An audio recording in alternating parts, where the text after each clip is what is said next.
자, 여러분 교재 217페이지 신중앙집권과 신지방분권의 도래 이렇게 돼 있죠. 우리가 과거에 중앙집권 때문에 많은 피해를 봤다는 거예요. 그리고 또 문제가 뭐냐면 지방분권을 너무 많이 하다 보니까 이건 역시 피해를 줬다는 겁니다. 그래서 최근에 유행하는 그 흐름이 있는데 그게 바로 신자가 들어가면 유행하는 거예요. 그래서 신자를 붙인 겁니다. 신중앙집권. 그러니까 아무래도 이 고대 중앙집권과 좀 차이가 있겠죠. 그 다음에 지방분권도 마찬가지입니다. 완벽하게 지방으로 권력을 이양한 것이 아니라 일정 부분은 중앙정부에서 통제를 한다는 이런 원칙입니다. 자, 일단 보세요. 1번 중앙집권, 정책 결정권이 중앙정부에 유보되어 있다. 유보라는 것은 뭡니까? 근거를 두고 있다. 이런 얘기고 어떤 근거에 의하지 아니하면 뭡니까? 법률적인 행사를 할 수 없다. 이게 유보라고 그래요. 가령 이런 말을 많이 써요. 법률 유보다. 이런 말 쓰죠. 이건 뭐냐면 법률의 근거가 없이는 처벌할 수 없다. 처벌이라는 게 뭐냐면 저 권리와 의무를 부과할 수 없다. 이런 얘기입니다. 이게 법률 유보다. 주로 이제 의무를 부과할 수 없다. 이렇게 해석하면 되겠죠. 자, 우리가 지금 행정학을 하지만 행정학의 한 30%는 정치도 들어갔고, 그 다음에 한 30%는 또 행정법도 들어갔고, 그죠? 여러 가지 복합적인 학문이 바로 행정학이다. 이렇게 말씀드렸어요. 그래서 범위로 따지자면은 지금 나와 있는 모든 과목에서 제일 넓다. 가장 넓은 과목이 바로 행정학이다. 그렇지만 문제는 너무 넓다 보니까 깊게 나오면 거의 빵점이 나와요. 그래서 문제는 평이하게 나온다. 평이한 것은 뭡니까? 반복적으로 나올 수밖에 없다. 이런 얘기예요. 자, 그 다음은 이제 지방 분권 돼 있는데 정책 결정권이 지방 단체에 배분되어 있다. 이런 얘기죠. 거기 주의 이렇게 나와 있는데, 자, 주의 줄 그세요. 빨간 거로. 지방 분권과 분사는 다른 개념이다. 이렇게 돼 있어요. 자, 지방 분권은, 분권이라는 개념이 나오는데, 요거는 배분의 개념이다. 이렇게 보시면 돼요. 배분의 개념이다. 배분의 개념이다. 알아두시기 바랍니다. 그래서 이 지방 분권과 분산, 이거는 다른 개념이다. 이렇게 보시면 되겠습니다. 자, 거기 이제 표가 나와 있는데 한 별표 한 4개 치세요. 요거를 구별하는 문제가 나올 수가 있고, 제가 항상 강조하지만 이론한다고 해가지고 문제 풀 수 있느냐? 절대 그렇지 않다고 그랬죠. 문제 은행에 들어가 있는 어떤 형태와 우리가 공부하는 이론은 달라요. 왜 그러냐면 이 행정학은 여러 책이 나와 있는 것을 베낀 거예요. 그래서 용어도 좀 다릅니다. 어떤 분은 뭐 미국에서 공부하는 양반도 있고, 그죠? 그 다음에 일본도 있고, 많아요. 그러니까 생각이 다를 수가 있고, 용어도 달라요. 여러분들 그 미국 영어도 종류가 많죠. 미국 영어 있고, 그죠? 그 다음에 뭐 필리핀 영어도 있겠고, 영국 본토의 영어도 있고, 그죠? 조금씩 다릅니다. 그죠? 발음도 다르죠? 그렇듯이, 용어, 인용하는 용어가 좀 다르다. 이렇게 보시면 됩니다. 여러분들 숙지해 주시고. 자, 선임 방식에서 중앙집권은 중앙에서 임명한다. 이렇게 돼 있고, 지방분권은 지방자치 직선제 출발한다. 직선제죠. 그죠? 여러분들, 지방의회 의원은 뭐라고 그랬어요? 제가? 지방의회 의원? 의원은 정무직 공무원이라고 했죠? 정무직으로 볼 수 있다. 이렇게 돼 있습니다. 알아두시면 되죠. 자, 그 다음에 의원 수가 있는데, 중앙집권에서는 뭐냐면, 공무원이 지방 공무원보다 많다. 국가 공무원이 많다는 거예요. 자, 지금은 지방 분권화 시대죠. 지방자치 시대인데, 지방자치 시대 하다 보니까 우리가 이제 지금 배우는 지방자치법이랄까? 이게 중요하죠. 원래는 헌법에 의해서, 그죠? 정부 조직법에 의해서 모든 게 다 끝나야 되는데, 그게 아니고, 지방 분권화 되다 보니까 지방자치법이 중요하다. 이렇게 볼 수가 있어요. 그래서 지금은 하다못해 제주도는 뭡니까? 특별자치도예요. 아시겠죠? 우리나라에는 특별시가 2개 있다고 그랬죠? 서울특별시하고 세종특별자치시가 있어요. 그죠? 그리고 우리가 생각하는 일반적인 도가 아닙니다. 제주도는 자치도란 말이에요. 그래서 자치경찰이나 마찬가지예요, 거기가. 근데 사실 실질적으로 봤을 때 자치경찰 할 수가 없죠. 왜냐하면 재정적인 취약점이 있기 때문에. 최근에는 이 제주도가 상당히 활성화되고 있어요. 왜냐하면 중국이 지금 경제적 타격을 입었기 때문에 그쪽 관광 산업을 하려고 상당히 중국 사람들이 많이 와 있습니다. 한 3분의 1 정도가 중국 사람이라 이렇게 보면 돼요. 자, 그 다음에 인원수를 볼 때 지방 분권은 말이죠. 국가 공무원이 지방 공무원보다 작다. 현재 우리나라가 그런 식이죠. 그래서 지방 공무원이 상당히 많습니다. 그래서 뭐 따질 것도 없죠. 그죠? 누가 우위나 이런 걸 따질 필요 없이 동등하다 이렇게 볼 수가 있고, 지방 뭡니까? 의원도 국회의원과 동일해요. 동등하다 이렇게 볼 수가 있어요. 상하 관계가 아닙니다. 아시겠죠? 이렇게 보시면 되고. 그 다음에 재정 규모, 그 별표 하나 치세요. 국가 재정이 지방 재정보다 작다 이렇게 보시면 되겠죠. 사실 지방 살림살이가 엄청나게 큽니다. 그래서 이 서울특별시도 말이죠. 지방자치단체죠. 그죠? 이 서울특별시 같은 경우는 엄청난 재정을 지금 자랑하고 있어요. 그죠? 이러다 보니까 모든 것을 합하면 말이죠. 국가 재정보다 더 크다는 겁니다. 아시겠죠? 이렇게 보시면 되고. 그 다음에 지방 예산 통제라는 게 있습니다. 마번을 보시면은 빈도라든가 강도 모두 낮다. 통제가 낮다는 겁니다. 통제할 수 없다 이런 얘기죠. 빈도도 낮고 강도도 모두 낮다 이렇게 볼 수가 있죠. 자, 그 다음에 지방자치단체 사무라는 게 있는데, 자, 지방 분권 보세요. 위임 사무가 자치 사무보다 작다 이렇게 돼 있죠. 자, 자치 사무라는 건 뭐냐면 국가를 운영하다 보면은, 여러분들 국가를 운영하다 보면은 사무라는 게 있어요. 사무가 있는데 국가 사무가 있고, 그 다음에 지방에서 자발적으로 하는 자율적으로 하는 사무가 있단 말이에요. 이걸 지방자치사무라고 그러는데 모든 걸 자율적으로 할 수 없죠. 국가에서 통제도 좀 한단 말이에요. 이게. 그리고 국가에서 직접 관리할 수가 없는 부분이 있어요. 이걸 위임사무라고 그래요. 위임사무. 위임사무라는 게 있고 국가 말고 지방자치단체가 있을 거예요. 여기다가 위임하는 사무가 있단 말이에요. 근데 지방자치단체는 스스로 만든 사무가 또 있죠. 이게 더 크다는 겁니다. 자, 시험에는 안 나와요. 여러분들 제가 시험에 나오는 것은 반드시 말씀을 드려요. 우리가 행정학 공부할 때 정말 만점을 맞겠다는 자세로 공부하면 좋겠지만 만점 맞기 쉽지가 않겠죠. 그런데 90점 맞기 쉽단 말이에요. 자, 우리는 합격권에 빨리 쏙 들어가는 그런 공부 시스템을 갖춰야 돼요. 아시겠죠? 자, 그렇게 보시면 되고. 그 다음에 민원 사무 배분이라는 게 있는데 지방정부가 담당한다. 이렇게 보시면 되겠습니다. 자, 개관이라는 게 있어요. 요것도 별표 하나 치세요. 제 교재의 특징은 뭐냐면, 항상 제가 언급했지만, 보통 한 10페이지 되는 걸 1페이지로 줄여놨죠. 그래서, 지금 토탈에서 200, 이게 한 40페이지인데, 여러분들 아마 이 시험 공부하는데 엄청나게 도움을 줄 거예요. 봐요, 나중에. 왜 그러냐면, 서브노트를, 요걸 더 추격하면 서브노트가 되는 거예요. 엄청나게 줄여놨어요. 빠진 하나도 없이. 그러니까 여러분들, 정말 이번에 행정학, 마스터하는데 엄청난 도움을 줄 거라 확신해요, 제가. 자, 보시면은 1800년대죠. 1800년대는 절대 국가 형태다. 이렇게 중앙집권이죠. 자, 여러분들 1800년대다 그러면 뭐예요?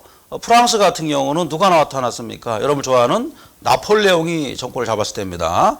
나폴레옹은 말이죠. 이 당시 프랑스라는 나라가 사실 나폴레옹 전전에는 말이죠. 좀 오래됐지만 역시나 중앙 집권을 했다는 거예요.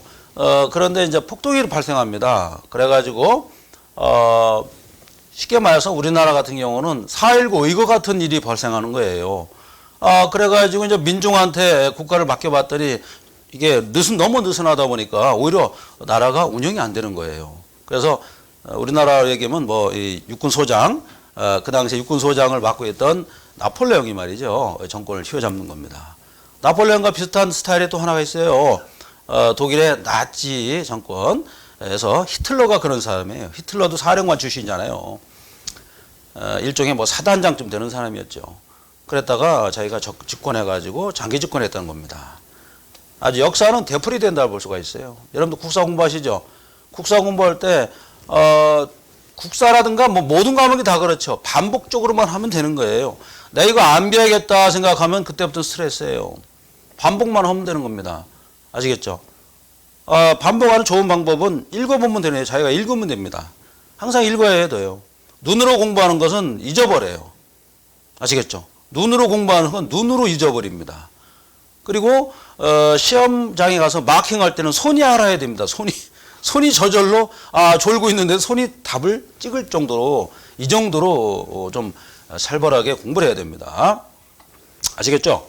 저도 최근뿐만 아니라 항상 10시간씩 합니다. 강의 없는 날은. 그래서 진짜 무섭게 공부하죠. 주변에서 공부하는 거 보고 놀랄 정도로 그 정도로 공부합니다. 자, 그래서 말이죠. 1800년대는 절대 국가 형태였다. 자, 우리가 지금 행정학 공부하는데 말이죠. 갑자기 시민혁명도 나와요. 그죠? 역사, 세계사란 말이에요. 이 내용을 알고 있어야겠죠. 자, 여러분들, 중앙집권이 왜 실패했냐면은 중앙집권 하다 보니까 국민의 권리를 침해했단 말이에요. 아시겠죠? 그래서 지방 분권이 됐고, 그 다음에 권력분립 이론이 나오게 된 거예요. 대표적인 것도 시민혁명이 발생합니다. 시민혁명, 3대 시민혁명 있죠? 뭐예요? 이거 알고 있어야 돼요. 행정학 해도 알고 있어야 됩니다. 첫 번째가, 영국에서 발생한 겁니다. 영국에서 명예롭게 혁명이 발생했는데, 왕이 바뀐 거죠. 무혈 입성했다. 그래서 명예혁명이에요. 명예혁명. 첫 번째가 이거고, 두 번째 뭡니까? 미국에서 말이죠. 영국과 전쟁에서 이겼단 말이에요. 1776년도에. 이걸 바로 미국 혁명이라고 그러죠. 그 다음에 이제 마지막으로, 9세대의 사망 진단서고, 세시대 출생 신고서라는 어마어마한 일이 이제 프랑스에서 발생합니다. 1789년도에, 바스티유 감옥을 습격해서, 정권을 탈환해버리죠. 이건 프랑스 혁명이라고 그러죠. 이 3대 혁명이 있었습니다. 이거와 우리 행정학도 관련이 있다는 거예요. 왜 관련이 있느냐? 이때부터 행정학이나 행정법에 대해서 포커스를 맞췄다는 겁니다. 야, 이거 아니구나. 국민을 위해서, 일반 민중을 위해서 행정을 해야겠다. 이렇게 포커스가 맞췄다는 거예요. 그전에는 뭡니까? 황제가, 그죠? 왕이 주도적으로 국정 운영을 했다는 겁니다. 이때부터는 아닌 거예요. 그래서 1900년도까지 자유방임 국가가 발생했어요. 혁명을 하니까 자유방임으로 바뀌었다 이런 얘기죠. 자유방임 같은 경우는 뭐예요? 국민의 권한이 커진 거죠. 자, 자유방임이라고 그러면은 어떤 일이 벌어지겠어요? 무질서 상태로 갈 확률이 많아요. 그죠? 그래서 거기 보시면은 2000년대 딱 오니까 시장이 실패해버렸네요. 자, 시장 이론을 가장 먼저 부르짖었던 사람이 누구죠? 애덤 스미스라고 그랬죠. 스미스는 상당히 아담하다고 그랬죠. 아담 스미스는 보이지 않는 손 해가지고 대단한 영어를 썼습니다. 보이지 않는 손, invisible hand, 그죠? 딱 두 마디 했죠. 모든 것은 가격과, 그죠? 물량은, 공급량은 또는 수요량은, 수요와 공급은 보이지 않게 내버려둬야지 국가에서 관여하면 안 된다 이런 얘기죠. 근데 왜 시장이 실패했을까? 이유가 그냥 놔뒀더니 뭡니까? 빈익빈 부익부란 말이에요. 잘 사는 놈은 엄청나게 잘 살죠. 못 사는 사람은 정말 찢어집니다. 그래서 시장이 이제 무너져 버린 거예요. 이 무너지니까 보이지 않는 손이 아니라 보이는 손이 자꾸 쉽게 말해서 보이는 겁니다. 손이 보여요. 그러다 보니까 국가에서 통제할 수밖에 없다. 그죠? 그래서 이제 1960년대 돌아오면서 케인즈의 이론이 막 들어오죠. 국가에서 좀 적극적으로 나서야겠다. 쉽게 말해서 복지 정책을 한 거예요. 복지 정책 너무 많이 하니까 어때요? 국가 부도 상태가 발생합니다. 그죠? 야, 이거 안 되겠어. 세금만 걷어가지고 복지만 부르짖으니까 오히려 역효과가 났다는 거예요. 그래서 최근에는 신자유주의, 제가 말씀드렸죠. 대처수상과 그 다음에 미국의 대통령 레이건 대통령이 있어요. 이 두 사람의 특징이 있습니다. 예를 들어서 레이건 대통령은 영화배우 출신이란 말이에요. 생각이 얼마나 자유스럽겠습니까? 그죠? 영화배우인데 법에 어떤 저촉받는 걸 좋아했을까요? 천만의 말씀이죠. 영화배우는 법을 싫어하겠죠. 그 다음에 대처수상도 마찬가지예요. 대처수상이 영국에서 최초의 여자 수상인 거예요. 그 당시 말이죠. 이 왕도 여자, 그죠? 수상도 여자예요. 엘리자베스 2세입니다. 여러분들 엘리자베스 1세라는 사람이 있었는데 이 사람은 에스파 스페인이죠. 스페인 부적함들을 무너뜨린 그런 여왕이었었어요. 그때부터 영국은 해가 지지 않는다 이런 말 했죠. 근데 이게 1970, 80년대 되니까 해가 진 겁니다. 이거를 리커버리죠. 회복시킨 사람이 누구냐? 바로 대처였어요. 어떻게 회복시켰느냐? 이 사람은 영국의 가장 큰 강이 템즈강이죠. 템즈강 가보니까 일도 않고 말이죠. 복지병 걸려가지고 다 뭡니까? 저녁 때는 무도에 가고 낮에는 말이죠. 템즈강에서 뭐 수영이나 하고 일광욕을 한단 말이에요. 안 되겠다. 자유는 주되 일정 부분은 통제해야겠다. 이걸 신자유주의라고 그래요. 신자 붙였죠. 그래서 신자 붙이면 시험이 많이 나옵니다. 그래서 이거와 관련된 것은 바로 뭡니까? 신자유주의다 이렇게 볼 수가 있어요. 자, 그리고 1980년대 정부 실패했다고 그랬죠. 그리고 1980년대 부르짖었던 게 뭡니까? 세계화. 왜 세계화입니까? 자, 이거는 무역과 관련이 있어요.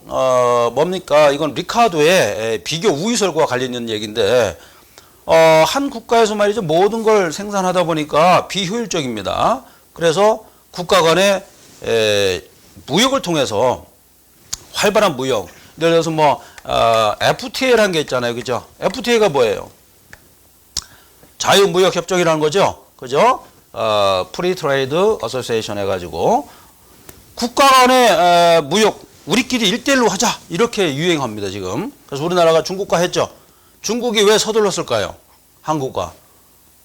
여러분들 중국이 한국과 왜 FTA를 서둘렀죠? 중국이 위험하니까. 위험해서 빨리 수출을 해야 되니까. 그죠? 공산품 망했죠. 농산물도 안 사 먹죠. 미국도 마찬가지예요. 그리고 시진핑이가 뭡니까? 오바마를 막 그렇게 만나고 싶어 했죠. 맨날 미국 가서 회의하고 그랬죠. 그죠? 한국 또 박근혜 대통령도 자주 만나고 바쁘니까. 그다음 나라가 자꾸 휘어지니까. 그죠? 나라가 위험하니까 FTA를 했던 겁니다. 자, 그래서 1980년대는 신행정국가다. 자, 거기 보면은 그로컬라이제이션이라고 했죠. 그로컬라이제이션 해가지고 이거를 세방화라고 합니다. 세방화 알아두세요. 세방화. 세방화다 이렇게 알아두시기 바랍니다. 세계를 세계화 플러스 지방화 이런 얘기예요. 그로컬라이제이션이라고 그래요. 그래서 여러분들이 나중에 이제 공무원 돼가지고 공무원인 사회에서 성공하려면 어떻게 해야 되냐? 세계화적인 사고방식과 그 다음에 이 토속적인 사고방식 두 가지를 다 갖고 있어야 돼요. 그러면 성공하는 겁니다. 아주 이 뭡니까? 이 소구화된 도시화된 사고방식도 갖고 있고 그 다음에 아주 시골에서 갖고 있는 사고방식도 갖고 있어야 된다는 거예요. 이거를 그로컬라이제이션 또는 세방화라고 합니다. 세방화. 세계화와 지방화를 같이 갖고 있어야 돼요. 그러면 어디 가서 성공할 수가 있습니다. 아시겠죠? 예를 들어서 어떤 할아버지가 예를 들어서 힘들어서 지팡이 시골 사람 같으면 어때요? 얼른 가서 그 짐을 들어주겠죠? 도시 같은 경우는 안 들어주죠. 근데 아주 이 도시화된 사람이 그걸 탁 들어줬단 말이에요. 이 사람은 세방화된 사람이죠. 이런 사람은 성공할 수 있단 말이에요. 아시겠죠? 자, 217페이지 중요했습니다. 넘기시기 바랍니다. 자, 그러면 세부적인 사항을 보도록 하겠습니다. 신중앙집권화. 자, 줄만 한번 끄시기 바랍니다. 여기서 시험 나오는 게 하나 딱 있어요. 자, 1번 보세요. 20세기 행정국가와 광역현상이다. 그 다음에 복지구간설 현상이다. 이렇게 돼 있고 마지막에 지방자치제도의 보완 목적도 있다. 이런 얘기죠. 그 다음에 기술적, 그 다음에 지식적, 협동적 관계다. 이렇게 보면 되겠고 그 3번을 좀 보시기 바랍니다. 지방자치 자체를 부정하는 것은 아니다. 자, 신중앙집권 또는 신중앙집권화라고 그랬죠. 이 자체가 어때요? 지방자치제도를 배격하는 건 아니라는 거예요. 한 D급 문제입니다. D급. 여러분 나중에 문제 보면 아시겠지만 문제만 봐도 80점 맞는다고 그랬죠. 문제를 3에서 4회만 본 사람은 80점. 그죠? 그 다음에 한 10회 이상 봤다. 그럼 90점이 저절로 나오는 거예요. 아시겠죠? 이 본교재가 아주 컴팩트하게 줄여놨어요. 그래서 공부하기 아주 최적이에요. 행정학 부분에서는 지금 이 최적으로 봐요. 최적이고 물론 여러분들이 뭐 동영상 보시면 알겠지만 보통 60에서 70강이에요. 기본 강좌가. 여러분들 한번 들어보세요. 70강. 정말 한 3달 동안 일어나지도 못할 겁니다. 보세요. 그게 기본 강좌 그 정도예요. 근데 우리는 기본 강좌 플러스 요약 정리 플러스 파이널 플러스 문제까지 이번에 다 한 거예요. 2달 동안. 중요한 거를 빨리 헤쳐나간 겁니다. 자, 4번 보세요. 지방 분권 민주성과 지방 중앙집권 능률성 줄구세요. 동시에 확보했다. 2마리 토끼를 다 잡고자 하는 것이 바로 신중앙집권화다. 이렇게 보시면 됩니다. 자, 거기 보면 형태를 좀 보시면은 배경도 있고 뭐 많이 있는데 국민의 최저 수준 유지다. 국민적 최저 수준 유지를 최저입니다. 최고가 아니라 최저 수준 유지를 강조했다. 이 얘기는 뭐냐면요. 지방자치 제도를 너무 하다 보니까 지방자치 자체에 거지도 있단 말이에요. 이런 거지들은 누가 구제합니까? 그죠? 국가에서 나서야겠죠. 지방자치에서는 이렇게 아주 힘든 사람들을 구제할 수가 없단 말이에요. 국가에서 직접 나서야겠죠. 그죠? 기초연금 같은 거 있지 않습니까? 이게 국가에서 나선 거예요. 지방자치단체에서 한계가 있단 말이에요. 이게 알겠죠? 이런 부분. 여러분들은 다이나믹하게 공부를 해야 돼요. 그리고 절대로 타인이 내 인생 살아주는 거 아닙니다. 알겠죠? 완전히 여러분들은 이기적인 사람이 돼야 돼요. 이기적이라는 것은 아주 좋은 얘기예요. 사실은 나 자신을 위한다는 거 아닙니까? 그죠? 엄청나게 좋은 말이에요. 일단 내가 일단 잘 되고 봐야겠죠. 그 다음에 이제 다른 사람, 물론 내가 못 되고서 다른 사람 도와주는 것도 뭐 아름답습니다만 일단 내가 잘 되고 도와주는 게 더 아름답지 않습니까? 그죠? 항상 그런 사고방식을 가져야 된다. 그래서 이런 말이 나쁜 말은 아니다 이런 얘기예요. 자, 됐습니다. 그 다음에 4번 한계가 있어요. 중앙집권 가능성이 있다 이런 얘기죠. 자, 역시나 시험에 출제 안 됩니다. 박스 속에 있는 내용도 다 중요한 게 아닙니다. 우리가 볼 때 이거 시험에 나올 것이다. 나오지도 않아요. 자, 두 번째, 이번엔 지방 분권화인데 새로운 거죠. 그래서 지방자치단체, 그 다음에 지방자치 부활이다 이렇게 볼 수가 있고 3번 보세요. 상대적, 참여적, 협력적, 적극적 지방 분권을 말한다. 상대적 줄구세요. 절대적인 게 아니라 상대적이다. 물론 답이 아니고 4번 보세요. 거버넌스 또 나왔죠? 거버넌스 끝까지 나온다고 그랬죠. 처음에도 거버넌스고 마지막도 거버넌스죠. 거버넌스가 포인트가 뭐예요? 네트워크잖아요. 그죠?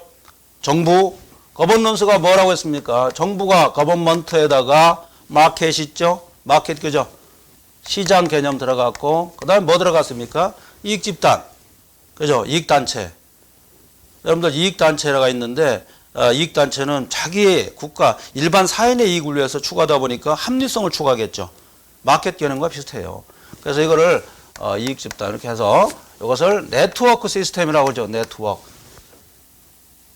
네트워크로 연결되다 보니까 흘러가는 속도는 늦지만 완벽하죠. 완벽하기 때문에 일종의 균형을 이룰 수가 있다 이런 얘기입니다. 자, 알아두시고 자, 거버넌스 시스템과 맞아떨어졌다 이런 얘기입니다.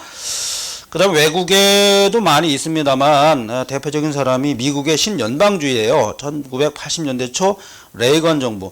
레이건 대통령이 2번을 예를 들어서 대통령을 당선됐는데 미국에서 이제 2번 이상 대통령 한 사람이 꽤나 됩니다. 꽤나 되는데 여러분들 좀 유명한 대통령 한 명 있는데 에브라함 링컨 있죠. 에브라함 링컨도 대통령 2번 됐던 사람이에요.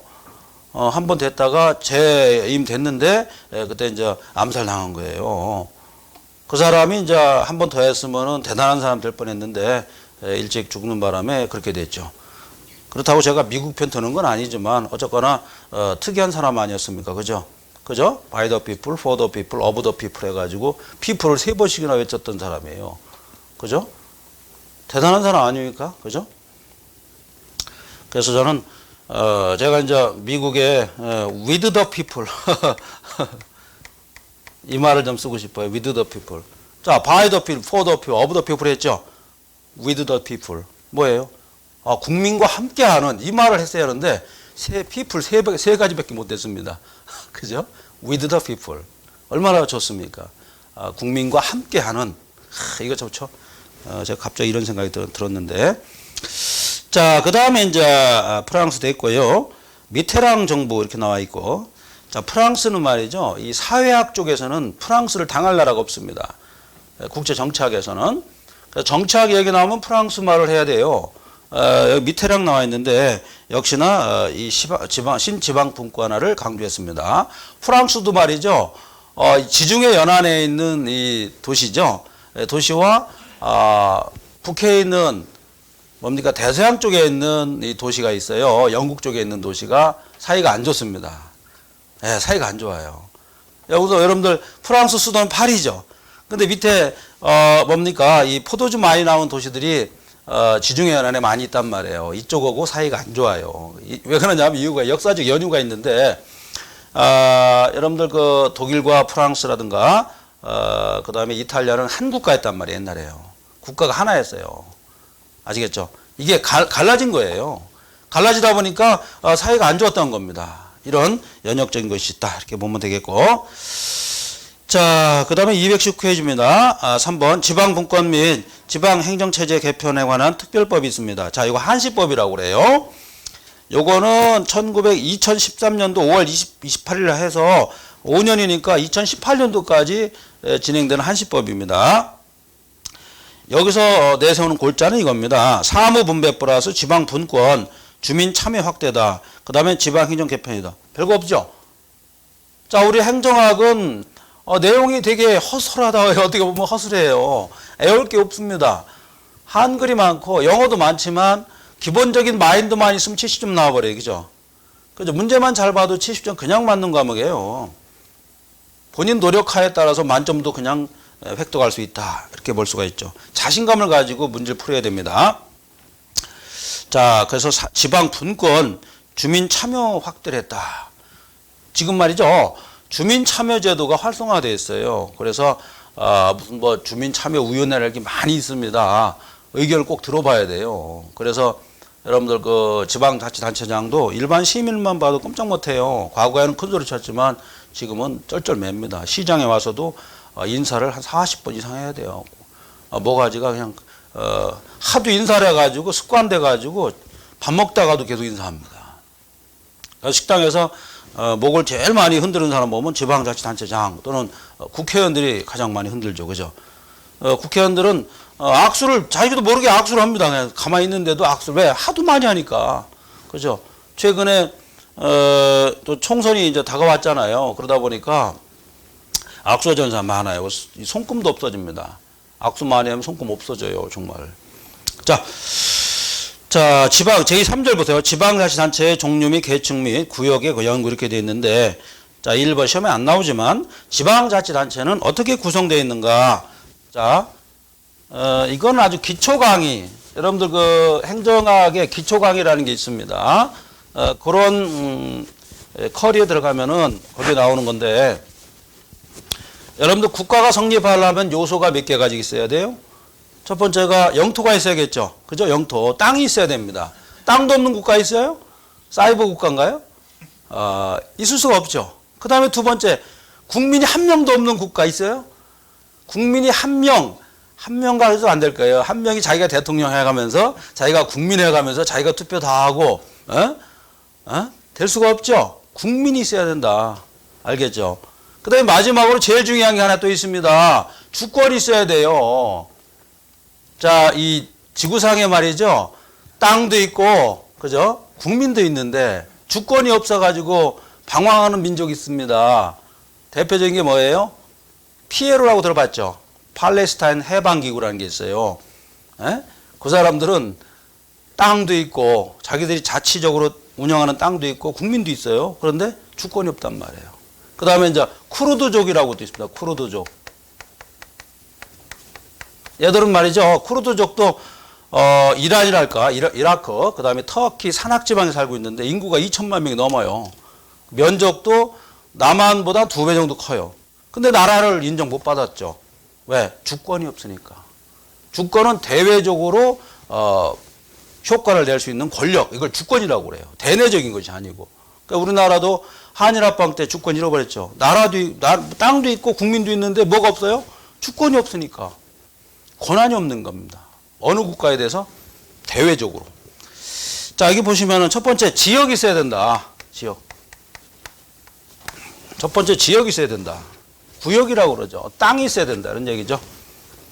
자, 지역에다 네모칸 치시고. 두 번째, 주민 구성원이 있어야 된다. 주민이 있어야죠. 그죠? 그 다음에 세 번째 뭡니까? 세 번째는 자치권을 갖는 공공단체. 그러니까 공공단체인데 자치권을 가졌다. 자치권. 자치권을 갖지 않으면은 지방자치단체가 될 수 없는 것입니다. 그래서 지방자치단체가 되려면 이 세 가지를 충족해야 된다. 이렇게 보시면 됩니다. 자, 우리 행정학 공부하신 분들은 역차별이라는 행정학의 어떤 문제점이 있었죠. 어려우니까 사람들이 안 한단 말이에요. 근데 문제는 엄청 쉽게 나오죠. 이런 것이 한 4, 5년은 간단 말이에요. 이때 여러분들이 기회를 꼭 잡아야 돼요. 나중에는 사회처럼 되는 거예요. 아, 이거 쉽구나 하고 사람들이 우르르 몰려옵니다. 여러분들 사회에 만점 맞을 수 있어요, 지금? 어림도 없는 얘기예요. 세 문제는 풀 수도 없습니다. 그 정도는. 왜? 너무 많으니까. 대부분 다 사회를 선택하잖아요. 그죠? 뭐, 그쪽 부분도 열심히 하겠지만. 자, 지방자치단체는 말이죠. 크게 보면은, 보통 지방자치단체와 그 다음에 특별지방자치단체가 있습니다. 보통은 우리가 말하는 일반적인 자치단체예요. 자, 밑에 특별지방자치단체가 있는데, 거기다가 뭐라고 쓰냐면요. 지방자치단체 조합이라는 게 있습니다.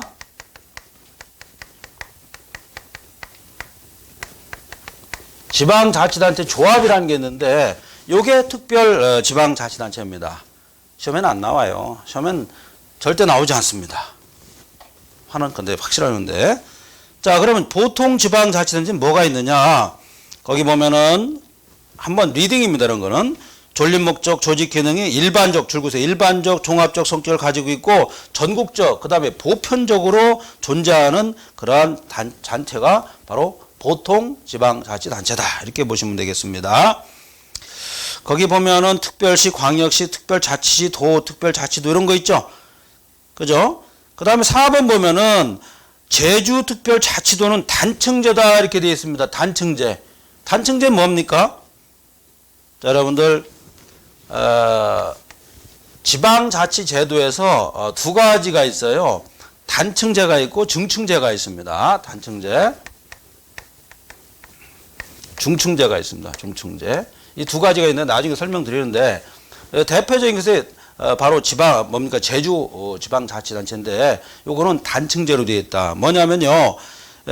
거기 보면은 지방자치단체가 아닌 행정시를 두게 되어 있다.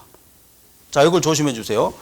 다른 곳은 말이죠. 예를 들어서 서울 같은 경우 서울특별시를 예를 들게요. 서울시. 여기에 보면은 구청장이 또 있죠. 구청이 쭉 있죠. 그죠? 구청이 있고 또 동사무소가 또 있죠. 그죠? 이렇게. 그죠? 계층적으로 봤을 때 서울특별시도 있지만 예를 들어서 강남구청이다. 이렇게 두 가지 이렇게 뭡니까? 층으로 따지면 2층으로 돼 있죠. 이걸 중층제라고 그래요. 그런데 제주도는 아니라는 거예요. 제주도는 이런 시스템이 아니라는 겁니다. 예를 들어서 제주도에 가면은 서귀포시가 있어요. 서귀포시가 있는데 이런 개념이 아니라는 겁니다. 제주도 이렇게 감자처럼 생겼죠. 반짝짝해져 가지고 서귀포고 이거는 제주시잖아요. 그죠? 제주시 이렇게 돼 있는데 이런 것처럼 중층 그러니까 뭡니까? 이 통제가 말이죠. 주민 통제랄까 아니면은 사무가 겹치는 것이 아니라 이쪽은 자치라는 겁니다. 자치고 이런 개념이 아니라는 겁니다. 서귀포시가. 예를 들어서 서귀포시가 강남구청처럼 이렇게 그런 권리를 행사하는 곳은 아니라는 거예요. 단층적으로 되어 있다. 그냥 형식적으로 만들어 놓은 것이다. 이렇게 볼 수가 있습니다. 자, 여기 보시면은 제주특별자치도 단층제다 이렇게 되어 있죠. 거기 보면은 지방자치단체가 아닌 행정시를 두게 되어 있다. 쉽게 말해서 서귀포시는 지방자치단체예요, 아니에요? 아니라는 거예요. 자, 서울시 같은 경우는 강남구청 강남이다, 강남구라 그러면 뭡니까? 지방자치단체입니다. 따로. 근데 서귀포시는 제주특별자치도와 따로 떨어져 있는 게 아니라는 거예요. 그 수족과 같다는 겁니다. 아시겠죠? 일반 행정시다 이런 얘기예요. 자, 이거만 시험에는 안 나옵니다. 제가 상당히 열을 올렸지만 역시나 시험에는 안 나온 거였어요. 자, 6번 보세요. 특별시, 광역시가 아닌 인구 50만입니다. 자치구가 아닌 행정구를 줄 수 있다. 예를 들어서 수원에서 오신 분 계실 거예요. 수원이 이런 식이죠. 수원에 보면 권선구 이런 게 있죠. 수원의 권선구도 둘 수가 있지만 수원의 권선구는 강남구와 다르죠. 그거와 다른 거예요. 즉 자치구가 아니다. 뭔 얘기인지 알죠? 이것도 자치구가 아니라는 겁니다. 그러나 이건 자치적으로 하는 거죠. 일종의 수원의 권선구다 그러면 단층제다는 얘기예요. 알겠죠? 수원시의 통제를 직접 받는 이런 단층. 하나의 구조로 되어 있다. 하나의 구조다. 이렇게 단층제입니다. 알아주죠? 이거. 자, 조심해 주시고. 자, 그래서 우리나라는 거기 8번 보세요. 이렇게 되어 있습니다. 한국의 행정계층은 3층제다. 중층제입니다. 행정구, 읍, 면, 동, 리를 구성한다. 그 정도만 보시면 되겠습니다. 자, 우리는 단층제도 있지만 중층제가 기본적이다. 이렇게 볼 수가 있고, 그 다음에 단층제의 대표적인 것은 바로 제주특별자치도다. 이렇게 보시면 되겠고, 그 속에 있는 서귀포시라든가 제주시는 우리가 말하는 지방자치단체예요? 아니죠.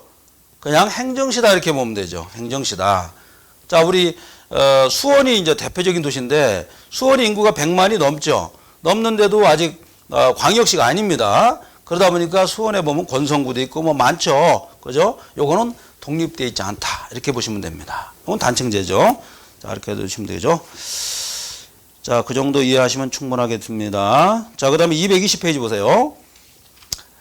특별 지방자치단체가 이렇게 있는데 이건 뭐 시험에 안 나옵니다만 조직 보세요. 특수한 기능을 수행한다. 특수한 기능이죠. 그 다음에 단일적 지방단체를 지칭한다. 특수한 기능을 수행하지만 그 다음에 단일적 지방자치단체를 구성한다. 이렇게 보시면 되겠습니다. 자, 2번 보세요. 지방자치법상 지방자치단체 조합이라는 게 있는데 역시 시험에 안 나옵니다. 이것은 바로 특별지방자치단체다. 이렇게 보시면 됩니다. 자, 그래서 밑에 중층제와 단층제 나와 있죠. 그거 별표 한 3개만 치세요. 요 의미가 중요하다. 단층제는 뭐냐면 국가의 관계 한 개의 지방단체를 설치했다. 이걸 단층제라고 그러죠. 그러니까 뭐냐면 제주도 같은 경우는 아무리 이렇게 나눠봤자 하나다 이런 얘기죠. 하나다. 아시겠죠? 중층제는 뭡니까? 구역에 2개 이상의 지방자치단체가 혼재한다. 구역에 이렇게 나눠져 있다는 겁니다. 그리고 이것도 지방자치단체죠. 서울시도. 그죠? 그 다음에 강남구도 역시 독립된 지방자치단체예요. 그러면은 내가 강남이라 예를 들어 뭡니까? 동대문 이쪽에 산다. 예를 종로구다. 그럼 어때요? 서울시에 또 이 통제도 받지만 종로구에 또 통제도 받죠. 2번 더블로 받는다 이런 얘기죠. 그죠? 이런 얘기입니다. 그러나 서귀포시는 뭡니까? 서귀포시에서 직접 컨트롤 못해요. 왜? 요거는 독립된 지방자치단체가 아니기 때문에 그냥 행정시란 말이에요. 편의적으로. 자, 알아두시기 바랍니다. 의미만 알아두시고. 자, 그러면 장점이 있을 거예요. 2번 중층제 장점 보세요. 갈등과 대립을 조정할 수 있다. 자, 중층제 2번 줄구세요. 어떠한 책을 보더라도 이 내용입니다. 제가 좀 줄여놓은 것 뿐이에요. 여러분들 진짜 엄청난 분량을 줄여놓은 것 뿐입니다. 나중에 이래서 문제를 줄여놨구나 이걸 알게 됩니다. 단점이 있습니다. 행정 낭비를 초래한다. 자, 여기 보세요. 서울시에서 한번 행정 행위를 했겠죠. 그 다음에 뭡니까? 종로구에서 또 했죠. 이중적으로 낭비할 수가 있다는 얘기예요. 이중적으로. 그죠? 한 번만 하면 되는데 두 번을 행정행위를 했단 말이에요. 자, 알아두시기 바랍니다. 자, 221페이지. 그럼 우리나라는 어떤 구조로 되어 있는가? 한국은 2층제로 되어 있다. 그러니까 중층제로 볼 수가 있다는 얘기죠. 한국은 2층제다. 특별시, 광역시, 도, 특별자치도 이렇게 되어 있고 플러스 시군, 자치구 이렇게 되어 있다. 그것만 알아두시기 바랍니다. 영국이랄지 독일, 프랑스, 일본까지 할 필요 없습니다. 이거 낼 것 같아요? 안 냅니다. 한국 거 내기도 바빠 죽겠는데 특히 일본 같은 경우 도 뭐 이런 거 있죠. 예를 들어서 8월 달에 뭐 시험 계신 분이 있을지 모르는데 이런 거 일본 냈다가는 맞아 죽을 수가 있어요. 8.15 해방인데 그죠? 일본 문제 내면 안 되죠. 이렇게 나눌 수가 있다. 프랑스는 3층제로 되어 있어요. 레지옹 이렇게 프랑스 말 꼬민 이렇게 되어 있죠. 이 영어나 뭐 비슷합니다. 차이가 없어요. 디파트먼트 뭐 region 어떤 구역이란 뜻이고 그죠? 꼬민이라는 것은 원래 여러분들 이 공동사회 이런 뜻입니다. 그래서 공산주의 커뮤니스트라고 그러죠. 그런 계통의 말이다. 언어는 다 비슷한 거예요. 아시겠죠? 코자가 들어가면 무조건 뭐예요? 여러 사람 이런 뜻입니다. 여러 코퍼레이션 그럼 뭐 협의회 그죠? 협동 이런 뜻입니다. 그래서 여러분들 공무원 시험 빨리 합격하려면 이걸 해야죠. 이거 다른 거 필요 없죠? 이걸 빨리 해야 돼요. 그죠? 이거를 빨리 정복하는 수밖에 없다. 다른 거 없습니다. 그리고 제가 서두에도 말씀드렸지만 글로컬라이제이션이라고 했잖아요. 그죠? 지금은 도시화된 어떤 생각, 그 다음에 시골스러운 생각도 가지고 있어야 된다. 토속적인 생각, 이걸 가지고 있어야 돼요. 아시겠죠? 그래서 뭐 예를 들어서 비프스테이크를 먹을 때 된장찌개 먹어야 된다. 이런 얘기예요. 부글부글 끓는 된장찌개 먹고 자기 사랑해 하고 비프스테이크 넣어주고 그러면은 이게 멋있게 될 수가 있죠. 모든 걸 다 말이죠. 서구하면 어때요? 옛날 LA 다저스에 박아무개 선수처럼 장이 파열되는 거예요. 골고루 잡숴야겠죠. 자, 우리가 지금 공부하는 것은 지방자치 쪽이죠. 지방자치 이론인데 할 거 없어요. 그죠? 내용 없습니다. 행정학은 내용이 점점 없어져요. 그럼 뭐냐면 앞에만 어렵죠. 이렇게 어렵다가 예산 쪽에 이렇게 좀 했다가 쭉입니다. 그냥 이런 식으로. 그렇죠? 그래서 어렵게 출발하지만 쉽게 끝나는 학문이 행정학인 거예요. 아시겠죠? 명심해 주시기 바랍니다. 영어 같은 경우는 쉽게 들어가죠. 어렵게 끝납니다. 끝도 없어요. I'm time you are a boy. 그죠? Are you baby? 뭐 이렇게 하고 되게 쉬운 것 같아요. 근데 나중에 보니까 몇 수만 단어를 남겨야 돼요. 점점. 그죠? 어렵습니다. 자, 한국 계층 구조의 문제 이렇게 되는데 2층 구조다. 자, 그 정도만 보시면 되겠고 2층제다 보니까 문제점이 뭡니까? 사무가 중복된다. 자, 사무가 중복된다는 건 문제예요. 사무 중복. 사무가 중복되니까 합리적이지 않다. 비합리적이죠. 행정이 비합리적이란 얘기예요. 여러분 중에서 또 행정법 공부하시는 분도 계실 텐데 행정법도 정말 시작할 때 눈에서 피눈물 나요. 그 정도로 어렵습니다. 근데 어느 정도 궤도만 올라가면 눈 감고 답이 나오는 거예요. 그것도 역시나. 아시겠죠? 그래서 끝이 보이는 학문이 바로 그건 거예요. 그래서 여러분들 처음이 어렵다고 해가지고 낙심한다든지 예를 들어서 포기한다든지 그러면 정말 그거는 오히려 마이너스적인 행위예요. 그게. 그래서 이게 어렵구나 그러면 그걸 난국을 헤쳐가지고 내가 나갈 생각을 해야죠. 아시겠죠? 그 다음에 지방자치 구역이라는 게 있는데 설정 기준이 있는데 절대 시험에 안 나오는데요. 리프마이라는 사람이 있어요. 이 사람이 나눈 기준이 있고 그 다음에 사람 이름이 있어요. 필스포라고 있죠. 필스포, 밀스포라고 있고 그 다음에 뭐 이런 여러 사람이 있습니다. 참고만 해주시기 바랍니다. 자, 그 다음에 지방자치법 제4조 및 5조가 있는데 여기 좀 별표 하나 치세요. 뭐가 중요하냐면 지방자치단체를 폐지 및 분합하는 게 있다. 폐지 분합. 폐지하고 분합하는 거죠. 폐지라는 건 없애는 겁니다. 그 다음에 나누는 거, 그 다음에 합치는 걸 말하죠. 그 다음에 경계 변경인데 여기서 시험 출제됩니다. 한 문제 딱 들어가 있습니다. 한 문제. 자, 알아두시기 바랍니다. 자, 뭐가 시험에 나올까요? 222페이지 박스가 시험에 나옵니다. 자, 박스 그 별표 한 5개 치세요. 요게 시험 나옵니다. 잘 보세요. 요게 시험 나와요. 잘 보세요. 여러분들은 20문제 중에 하나 맞힐 수가 있는 문제입니다. 이게 제일 중요하니까요. 지방자치단체의 명칭이나 구역 변경 또는 폐지 분합할 때는, 자, 거기 줄 그으세요. 명칭, 그 다음에 구역 변경, 폐지 분합할 때는 어떤 기준에 따라서 하느냐? 바로 거기 나와 있죠. 법률로 한다. 알아서 법률, 동그라미 치세요. 법률로 한다.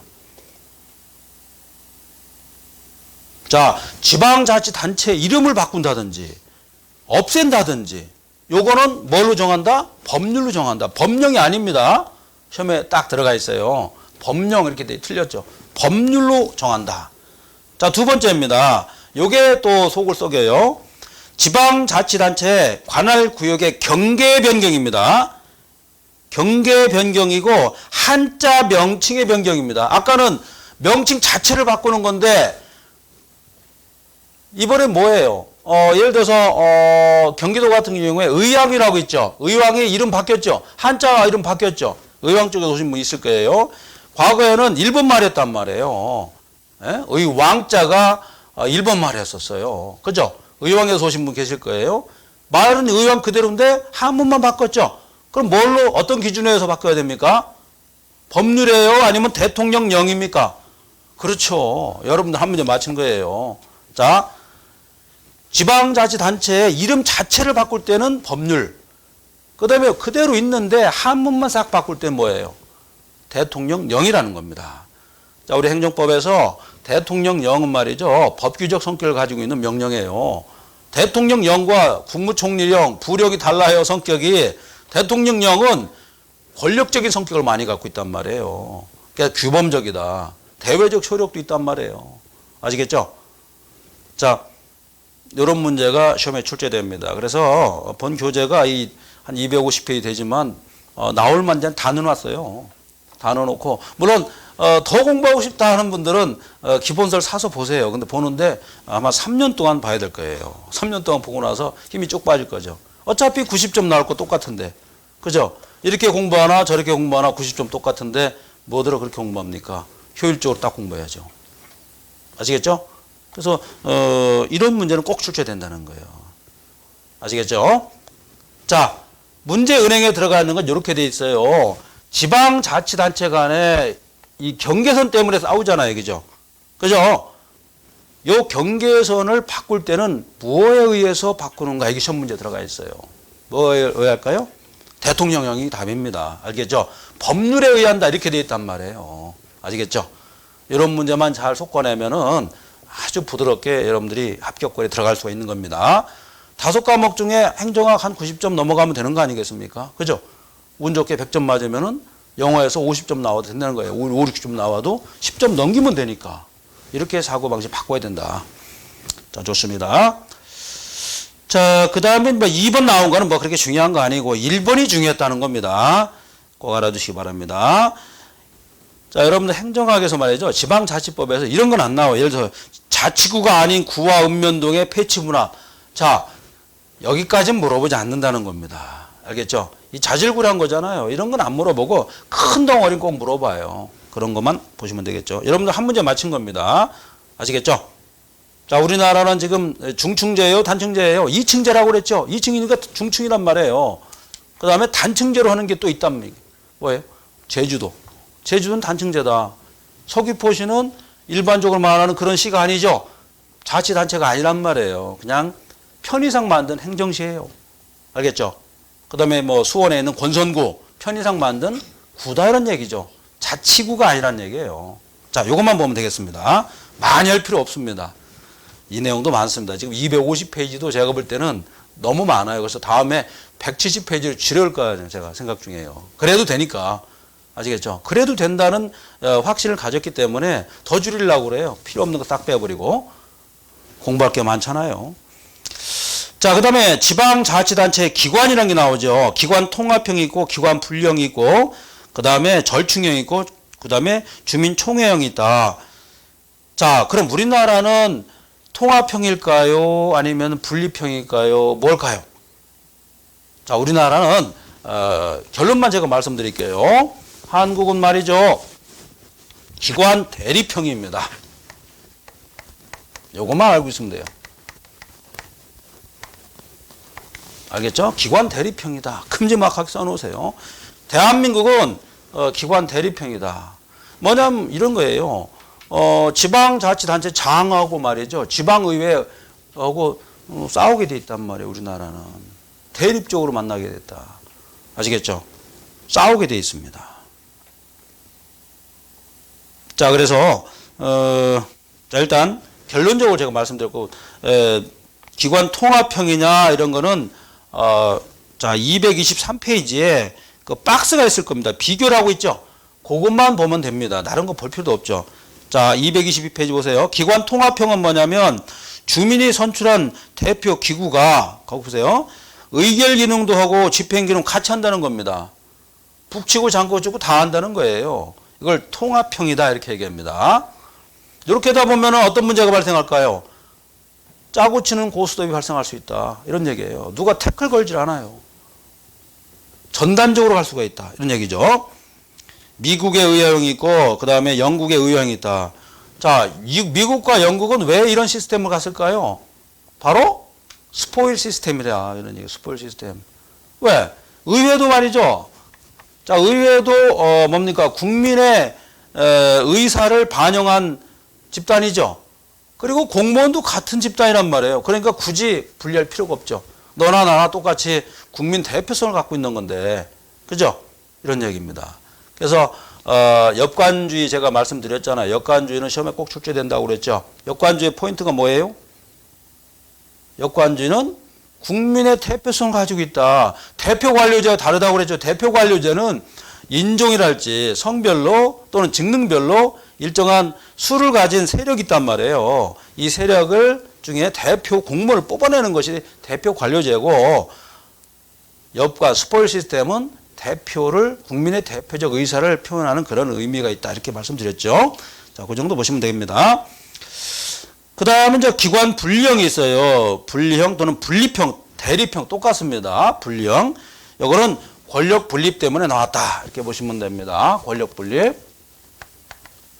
알아두십시오. 권력 분립 사상에서 기원했다 이렇게 보시면 됩니다.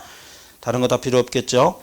그 다음에 이제 223페이지 절충형도 있다. 어떤 분은 이거 암기하고 막 그러는데 시정관리관이라는 게 있는데 시리 매니저 이렇게 돼 있어요. 전문 행정 이렇게 갖고 나오는데 알 필요 없습니다. 문제은행에 들어가지도 않았고요. 그 다음에 주민총회형이 있습니다. 미국의 타운 미팅이라고 되어 있습니다. 그 다음에 영국의 파리시 미팅 이렇게 되어 있죠. 이것은 주민총회형이라고 그래요. 참조만 해두세요. 시험에 나오지도 않고 그걸 찍으면 안 됩니다. 알겠죠? 갑자기 말이죠. 타운 미팅 이게 나왔는데 요건 말이죠. 타운 미팅 같은 경우는 저거예요. 미국의 뉴욕이라든가 큰 도시 있죠. 이런 데서 주민을 의사를 물어보는 형태입니다. 나라가 거기 미국 같은 경우는 나라는 크고 어떻습니까? 인구는 작잖아요. 그러니까 모여가지고 총회를 한단 말이에요. 의회처럼 그렇게 나가는 시스템을 주민총회형이라고 그래요. 요거는 말이죠. 고대 그리스라든가 이쪽에서 의미가 있었어요. 그러나 지금은 이렇게 실행을 하나 드물죠. 그래서 5번 별표 치세요. 우리나라는 기관 대립형이다. 대립주의죠. 그리고 지방자치된 특별기관이 있는데, 자, 이거 시험에 나오진 않지만 선거관리위원회라는 게 있고 민사위원회가 있고 그 다음에 소청심사위원회가 있어요. 소청심사위원회는 뭐냐면 예를 들어서 파면이랄지 공무원이 불이익을 받았을 때 소청을 의뢰하는 게 있습니다. 이것은 행정심판과 비슷한 거예요. 행정심판위원회 중에 특별한 겁니다. 자, 우리가 위법하다든가 부당한 어떤 처벌을 받았을 때는 행정심판을 제기하게 돼 있단 말이에요. 공무원도 제기할 수가 있죠. 내가 파면 처분 받았어요. 가만히 있을 사람 있어요? 그러면 여기다가 행정심판을 제기하죠. 말만 바꾼 겁니다. 행정심판인데 소청심사위원회가 행정심판위원회가 똑같은 얘기입니다. 자, 그 정도 보시고 나올 거는 기관 대립형을 지금 가지고 있다. 그거 보시면 되겠고, 비교를 보세요. 기관 대립형과 통합형 의미를 좀 보시고, 자, 우리는 기관 대립형이니까 줄거세요. 실질적 주민 통제가 가능하다. 실질적 주민 통제가 가능하다. 이건 뭐냐면 실질적으로 주민이 행정을 통제한다는 겁니다. 주민을 통제하는 것이 아니라, 아시겠죠? 행정을 통제할 수 있다. 권력이 분립되어 있으니까 알아두시고. 그 다음에 3번, 민의를 자치 행정에 효율적으로 반영할 수 있다. 자, 여러분들 권력이 분립되어 있는 게 국민의 의사를 많이 반영할까요? 아니면 통합되어 있는 게 반영할까요? 분립되어 있어야 반영할 수가 있다. 서로 신경을 쓰잖아요. 그죠? 국회에서는 행정부 신경 쓰죠. 그죠? 사법부도 국민 신경 쓰죠? 신경 안 쓸 수가 없죠. 특히 헌법재판소는 국민의 어떤 사고를 무시할 수가 없단 말이에요. 그죠? 헌법재판소가 헌법이라는 게 뭐예요? 국가의 기본법인데 마지막으로 그거를 유지하겠다는 기관이 바로 헌법재판소인데 바로 국민을 위한단 말이에요. 그죠? 이런 의미 알아두시고. 그러나 단점이 있어요. 행정의 혼란 및 마비가 초래된다. 기관이 많으니까, 그죠? 여러분들 사공이 많으면 배가 어디로 가요? 산으로 올라갑니다. 나중에 하도 말이 많으니까, 그죠? 하나에서 통합해서 면 되는데 국회에서 한마디 하죠. 그죠? 행정부에서 한마디, 사법부에서 한마디, 그 다음에 동네 할머니가 한마디, 그 다음에 뭐 옆집 할아버지가 한마디, 그죠? 지나가는 또 행인이 한마디, 다리 밑에 거지도 한마디. 나중에 보니까 누구 말을 들을지 모르죠. 여러분들 그런 입장이 될 수가 있단 말이에요. 여러분도. 지금 한참 공부하는 그런 시즌이잖아요. 그죠? 누가 한마디 할 수가 있어요. 방황을 합니다. 그래서 제가 이 행정학 이 책을 쓴 이유도 방황을 줄이려고 쓴 거예요. 여러분들 아시겠죠? 유용하게 꼭 쓰시기 바랍니다. 알겠죠? 자, 그 다음에 우수한 인재 선출이 곤란하다. 자, 훌륭하고 아주 능력 있는 공무원을 뽑으려고 해도 태클 건단 말이에요. 자꾸 기관이 대립하니까. 예를 들어서 이런 거 똑같죠. 예를 들어 헌법재판소 재판관을 뽑는다든지 아니면 감사원, 감사원, 감사위원을 뽑을 때 국회 동의를 받잖아요. 거기서 탁 누락을 시켜버리죠. 그죠? 능력 있는 사람 못하는 겁니다. 그리고 자기들한테 아부자라는 사람 통과시켜주고 그럼 나라가 망하는 거예요. 아시겠죠? 옛날에 말이죠. 우루과이 라운드 그 다음에 WTO 할 때 우리가 막 도장 막 찍었는데 왜 도장 찍었냐면은 영어를 해석을 못했다는 겁니다. 이 장관들이. 딱 이걸 해석할 줄 아는 전문가가 스페셜리스트가 있어야 하는데 하나도 없는 거예요. 그냥 한국말로 된 경제 논리는 알지만 이게 영어로 딱 되니까 몰랐다는 거예요. 그냥 시그널 해가지고 사인하라 이거 사인했죠. 나중에 클레임이 들어온다든지 이거 보니까 영어를 몰랐다는 거예요. 이런 문제가 발생한다. 왜? 능력 있는 사람은 제끼고 자기한테 아버는 사람을 뽑았다는 겁니다. 이런 문제가 발생할 수 있다. 이런 얘기죠. 자, 그 정도 보시면 되겠고. 자, 이렇게 보시고 좀 쉬었다가 224페이지 지방의회 들어가도록 하겠습니다. 좀 쉬었다 오시기 바랍니다.